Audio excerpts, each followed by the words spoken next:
ယထာပေါ်တက်လိုက်တဲ့အချိန်မှာပဲကျွန်တော်နေရာမှာတယောက်ကထိုင်နေတာကိုတွေ့လိုက်ရပါတယ်။အဲ့ဒီမျိုးသမီးကိုဒါကကျွန်တော်နေရာဖြစ်ကြောင်းသတိပေးလိုက်ပေမဲ့သူမကမကြားချင်အောင်ဆောင်နေပါတယ်။အဲ့ဒီအစားကျွန်တော်ကငယ်ရွယ်သေးတာမို့8 နာရီလောက်မတ်တရက်ရတာပြဿနာမရှိဘူးလို့သူမကဆိုပါတယ်။ဒါကကျွန်တော်နေရာပါလို့ထပ်ပြောလိုက်တဲ့အခါမှာတော့သူမကရုတ်တရက်အတန်မြင့်လိုက်ပြီးသူမမှာကိုဝင်ရှိနေလို့ဂယုစိုက်ဖို့လိုအပ်တယ်ဆိုပြီးဟန်ဆောင်ပါတော့တယ်ကျွန်တော်ကလည်းဒါကကျွန်တော်တာဝန်မဟုတ်ဘူး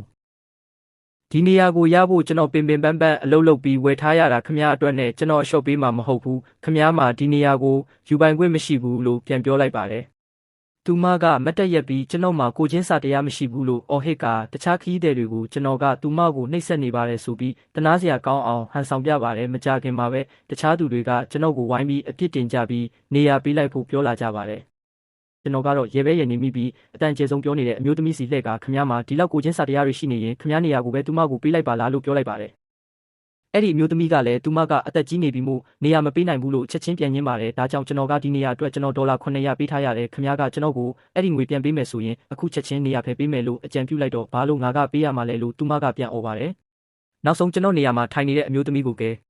အခုဖယ်ပေးတော့လို့ပြောလိုက်တဲ့အခါသူမကလုံးဝယူသွတ်သွားတယ်လို့မျိုးဒေါသတကြီးနဲ့မဖယ်ပေးပဲကြောက်ကြက်လုံနေပါတော့တယ်အဲ့ဒီအချိန်မှာပဲယထာဝန်ထမ်းရောက်လာပါတယ်ကျွန်တော်ကလက်မှတ်ပြပြီးနေရာအချက်လက်ကိုစစ်ဆေးခိုင်းလိုက်ပါတယ်ယထာဝန်ထမ်းကအဲ့ဒီမျိုးသမီးကိုဒီနေရာကအားနေရင်ထိုင်လို့ရပေမဲ့အခုလက်မှတ်ရှိတဲ့ခီးတဲ့ရောက်လာပြီးဖြစ်လို့နေရာဖယ်ပေးရပါမယ်လို့ရှင်းပြပါတယ်သူမကကိုဝင်ရှိတယ်ဆိုတဲ့အကြောင်းပြချက်နဲ့ထပ်ပြီးချင်းချောက်ဖို့ကြိုးစားပြန်ပါတယ်ဝန်ထမ်းကစားတောက်တွဲမှာတွားနာဖို့အကြံပြုပေမဲ့သူမကအနံ့အသက်မကောင်းဘူးဆိုပြီးညင်းပါတယ်ဝန်ထမ်းရဲ့လေတံကပြတ်သားသွားပြီးအခုချက်ချင်းနေရာဖယ်ပေးပါမဟုတ်ရင်လိုအပ်တယ်လို့အေးအေးယူပါတော့မယ်လို့ပြောလိုက်ပါတယ်ယထာရဲတွေရောက်လာတာကိုမြင်မှပဲသူမဟာတတွဲပွားနဲ့ညီးတွားပြီးထသွားပါတော့တယ်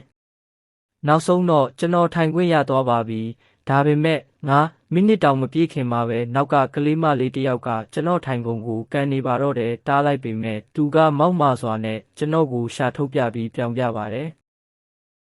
ဒါကြောင့်သူ့အမေကိုတင့်ကလေးကိုထိန်းပေးလို့ရမလားလို့ပြောလိုက်တဲ့အခါကလေးပဲလေးဆိုတဲ့ထုံးစံအတိုင်းအကြောင်းပြချက်နဲ့ကျွန်တော်ကိုစိတ်ပုတ်တဲ့သူလို့ပြန်ပြောပါတယ်ဒါနဲ့ကျွန်တော်ကတခြားခီးတဲ့တယောက်နဲ့နေရာချင်းလဲလိုက်ပြီးအဲ့ဒီကလေးအမေရဲ့နောက်တက်မှာသွားထိုင်လိုက်ပါတယ်ပြီးတော့ကလေးလုတ်တလူမျိုးလိုက်လုတ်ပါတော့တယ်အဲ့ဒီအမျိုးသမီးကကျွန်တော်ကိုလာပြောတဲ့အခါကျွန်တော်ကလာသားပေါင်း300ပဲရှိသေးတယ်ကလေးလေးလေးပါလို့ကလေးကိုလာနိုင်ချင်နေတာလေလို့သူမပြောတဲ့စကားအတိုင်းပြန်တုံ့ပြန်လိုက်ပါတယ်သူမကကျွန်တော်ကိုအယူထောင်ကထွက်လာတာလားလို့ဆဲဆိုပါတယ်ဒါနဲ့ကျွန်တော်ကစိတ်ကျမ်းမာရေးဆေးရုံကိုဖုန်းခေါ်တယ်လို့မျိုးဟန်ဆောင်ပြီးကျွန်တော်ဆေးရုံကဆင်းလာတာမကြသေးဘူးအခုစိတ်တွေကိုမထိန်နိုင်တော့ဘူးလို့အော်ပြောလိုက်တဲ့အခါဘေးကလူတွေအကုန်ကြောက်ပြီးထွက်ပြေးကုန်ကြပါတယ်တခြားခီးတဲ့တယောက်ကလည်းကျွန်တော်အကွက်ထဲမှာဝင်ပါပေးလိုက်တာကြောင့်နောက်ဆုံးတော့ကလေးအမေဟာသူမကလေးကိုငြိမ်အောင်ထိန်းလိုက်ပါတော့တယ်နောက်ဆုံးမှာတော့ခီးစဉ်တစ်လျှောက်လုံးအေးအေးဆေးဆေးနားနားနေနေလိုက်ပါသွားနိုင်ပါတော့တဲ့ဘဝမှာတပားသူရဲ့ကျင်နာမှုကိုမျက်ရည်တွေနဲ့အခွင့်ကောင်းယူခြင်းတဲ့သူတွေအမြဲရှိနေမှာပါသူတို့ကိုပြက်ပြက်တသားဟင့်အင်းလို့ပြောတတ်ဖို့လိုပါတယ်